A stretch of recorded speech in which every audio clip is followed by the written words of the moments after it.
Fight! Before we go, I got to ask you about Conor McGregor. Obviously, he's been doing a lot of tweeting and deleting, and obviously the injury with what happened in the Poirier fight. Just your thoughts on how he's sort of unraveling a little bit between the tweeting and everything else.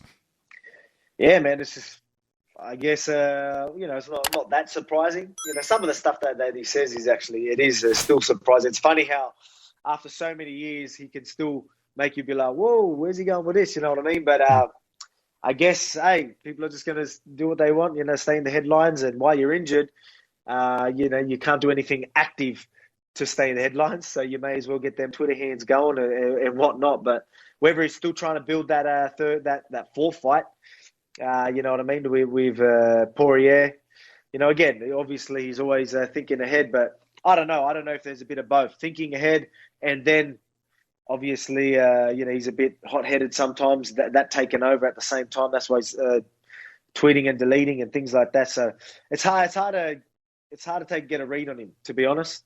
It's hard to get a read on him because I think he's got away with so much that's why he tends to go over, push boundaries because he knows that will get the headlines.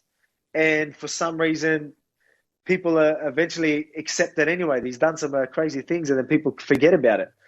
And, he's still pay-per-views, they're still through the roof. So when things like that are happening, maybe you do feel untouchable, invincible, and you feel like you can do whatever you want. And maybe that's what's happening.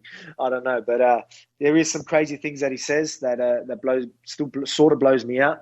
But at the same time, I guess you sort of can expect to happen as well. And expect to happen in the coming months as well. Let's kick it off, jab, cross to the beat, beating you MMA, heat is the main course of the feast. Lynch on sports, the force, he's got his ears to the streets, uppercutting with knowledge, shaking the brain with breakdowns of the game with that original flow. Head kicks with the pros, picks of the fights or anything in the mix.